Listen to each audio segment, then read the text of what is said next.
29 дугаар бодлогон дээр 91 ширхэг куб өгдөө гэнэ. Өгсөн кубуудыг 2 хэсэг болон куб хэлбэртэй урьж тавьсан. За ингээд нэг ямар ч байсан 2 ширхэг ийм куб байх нь байна тийм үү? 2 ширхэг кубуудыг ингээд бүгднийг өрөө тавихад хэдэн нийлээд энэ хоёрыг 91 орно гэсэн үг. 91 ширхэг куб ордог гэсэн. За ингээд үзэх юм бол бидний хувьд яах вэ гэхээр хэд хэдийн харьцаатай куб байж болох вэ гэдгийг бодох хэрэгтэй. За тэгэхээр би энэ хажуу талд бол яасан бэ гэхээр кубуудын маань эзэлгүүнүүд нь куб зэргүүд маань хэд байгаа вэ гэдгийг харсан. Хэрвээ нэг талтай куб байх юм бол 1 ширхэг куб орно, хоёр талтай куб байх юм бол 8 ширхэг ийм жижиг кубээс тогтчихж гарна. 3 урттай тийм куб байх юм бол 27 ширхэг куб орж иж гарна гэх мэтчлэн. За тэгвэл бид нар энэ хоёрыг энэчнээс аль хоёр тоог нэмэхэд 91 гарах вэ гэдэг хослолоо харах хэрэгтэй гэсэн. Тэгэхээр бидний энэ дундаас бол 27 дээр 64-ийг нэмэх юм бол 91 гарна гэсэн. Ингээд ирэхээр биднийх яасан бэ гэхээр том кубын маань хувьд ирмэгийн урт нь бол 4 см байж иж нийтдээ 64 ширхэг куб тогтоно гэсэн. Тэгэхээр том куб бол 4-ийг харьцах нь 4, урт харьцах нь 4 гэсэн урттай буюу А тэнцүү 4 гарч иж байна гэсэн. За харин жижиг кубын хувьд бол нийтдээ яах нь 3-ыг харьцах нь 3, харьцах нь 3, харьцах нь 3 гэд нийтдээ 27 ширхэг орж байгаа. Тэгэхээр бидний BC бол 27 гэж гарч ирж байна гэсэн. Томд маань бол нийтдээ 64 ширхэг жижигхэн орж байгаа гэсэн. За одоо нэг тас нь будагтай гэж байна. За тэгэхээр би кубүүдээ бол яах нь будах нь байна гэсэн үг тийм ээ. Тэгээд нэг тас нь будагтай хэд байх вэ гэсэн үг. За би тэгэхээр зөвхөн урд нүүрэн хэсэгт харагдах хэсгийг нь будаж харуулъя. Дурж харуулъя.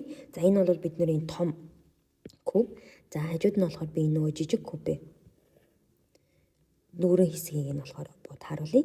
За ингээд харах юм бол том кубын маань хувьд энэ дөрвөн болон болвол яах ёстой юм бэ гэхээр 3 тас нь будагддаг. Яагаад тэгэхээр энэ дээдэлтэй байгаа, хажуу талтай байгаа. Ингээд. За мөн адилхан жижиг кубын маань хувьд яах нь 4 болон болвол дандаа 3 тас будагддаг. Хажуу талдаа, дээрээ хажуудаа, дээрээ хажуу талдаа гэж ингэж будагдана гэсэн. За түүний дараа яах вэ гэхээр за энэ яг хажуу ирмгүүд бол эдгээр дандаа 2 тас нь будагдана. Яагаад гэхээр хажуу талдаа. Эдгээр дандаа 2-оор миний цэглэсэнгүүд бол дандаа 3 тас будагдаж ирнэ гэсэн үг байна тийм ээ.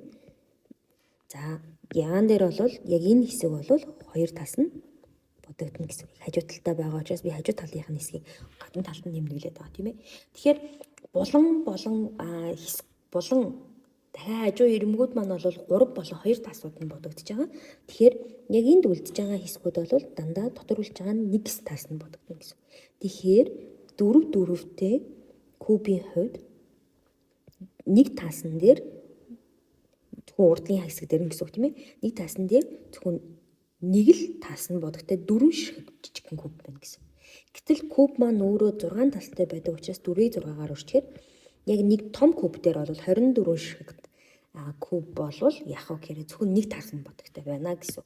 Жижигийн маань хувьд бол зөвхөн ганц энэ дунд ялгарч байгаа юм байна. Тэгэхээр 1 тас л 1 ширхэг юм жижигхэн куб л 1 тал нь будагдаастай байна гэсэн. Тэгэхээр мөн адилхан 1 тас дээр 1 ширхэг байгаа юм бол 6 тасн дээр нийлээд 6 байна гэсэн. Ингээд харгалзуулаад бид нар энийгээ нэмчих юм бол 24 дээр 6-г нэмэхээр яах нь 30 ширхэг 1 тас нь будагтай тийм куб гарч ирэх нэ гэсэн. За дараагийнх нь Г дээр нь 2 тас нь будагтай хэдэн куб байх вэ гэсэн. За 2 тас нь будагтай хэдэн куб байх вэ гэдээ асууж ахаар наадлын хэсэг дээр болохоор 1 2 3 4 5 6 7 8 байна. Тийм үү? 8 наадлынхын ирмэг дээр. Гэтэл энэ наадлын ирмэг дээр 8 байна гэдэг нь цаатлынхаа ирмэг дээр мөн адилхан 8 байгаа гэсэн үг. За тэгэнгүүт 8-аар 1 цааталт нь 2. Одоо энэ харин хажуу талд байгаа энэ хэсгүүд дээр кубүүдийн маань энэ хэсэг дээр мөн адилхан 8 байгаа гэж ойлгоо. Тэгэхээр биднэрт 8-аар 3 ийм ирмэг байна буюу мөн адилхан бас 24 ширхэг байна. Ягаан дээр маань бол яах вэ гэхээр энд 1, энд 1, энд 1, энд 1 баг. Тэгэхээр 4 байна гэсэн үг тийм үү? Тэгэхээр цаатлын хэсэг дээр мөн адилхан 4. Энэ хажуу ирмэг дээр бас энэ чинь ингээд 4 байна гэсэн үг. Тэгэхээр 4-өөр бид нэр 3-ыг үржүүлэхээр 12 ширхэг болно.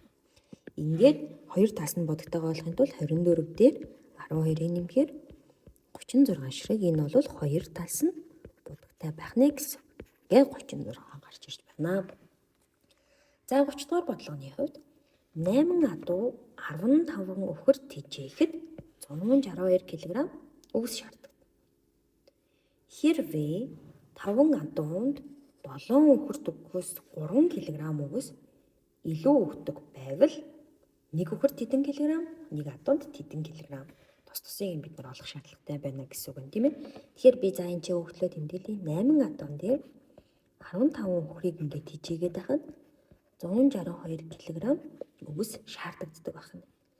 Гэтэл 5 адуунд нөө 7 өхрөөс илүү өгдөг гэж байгаа юм чинь 5 адуунаасаа би 7 өхрийн хасаад өгөхөр яах нь 3 кг гардгаа гэсэн үг. Одоо энийгээ хэдүүлээ зөрүү таацах аргаар бодох хэрэгтэй. Тэгэхээр зөрүү таацах аргаар бодохын тулд хэдүүлээ яах вэ гэхээр хооронд нь коэффициентуудыг нь ижилхэн болгоно гэсэн үг. Яг өхрийнхээ тоогоо ижилхэн болгоод ирээ. Тэхийн тулд яах вэ гэхээр энийгээ хэдүүлээ 7 удаа байсан гэж үржүүлээд энийгээ 15 удаа байсан гэд үржүүлчээ гэсэн. За ингээд үсэх юм бол эхлээд 8-ыг 7-оор үржүүлэхэд бид нэр 56 адуу болно.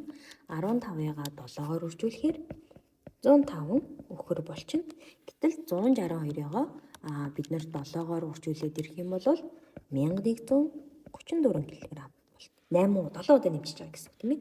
Дараа нь адуугаа нэмэх юм бол 75 адуу болчихно. Дахиад 15-ыг 7-оор үржүүлэх юм бол 105 өхөр болчихно. Ингээд ирэхээр 3-ыг 15-аар үржүүлэхээр 45 кг болчихно. Ингээд ирэнгүүт хооронд нь бүгдийг харгалзуулаад нэмэхээр 56 дээр бид нэр 75-аар нэмээд үзэх юм бол 131 адуу болно. 105 өхрөөс 105 өхрийг хасгаж ямар ч өхөр үлдэхгүй болчих гэсэн нөгөө зөрүү дооцож байгаа учраас. Тэгэхээр 1134 дээрээ бид нэр 45-аа нэмэх юм бол 1179 кг болчихно. Тэгэхээр 131 адууг тижээхэд 1179 юм бол нэг адууг тижээхэд бид нэр хэд байх вэ гэд хуваагаад үзэх юм бол 9 кг болж ирж байна гэсэн. Тэгэхээр нэг адуу бол 9. Тэгэхээр бидний бие бол 9 гарч байгаа юм тийм ээ. За эндээс 9 гарч ирж байна гэсэн. Түүний дараа адуунд өхөрнөөс гэдгийг одоо олох хэрэгтэй тийм үү. Тэгэхээр бид нар яах хэрэгтэй юм бэ гэхээр за нэг адуу 9 юм бол 8 адуу бол 72 кг болно. Тэрэн дээр 15 өхөр нэмэгдэхээр 162 кг болоод байгаа. Тэгэхээр 15 өхөр бол хэд юм бэ гэдгийг олохын тулд 90 кг болно. 162-оос 72-ыг хасгаад. Тэгэхээр эндээс нэг өхөр бол 6 кг бол. Энэ бол 6. Гэтэл V дээр нь нэг адуу нэг өхөр хоёр чинь нийлээд гэсэн учраас 9 дээрээ 6-ыг нэмээд 15 кг буюу энэ хэсэг бол яах нь 15 гарах нэ гэсэн заавар ингээд доош нь бичиж.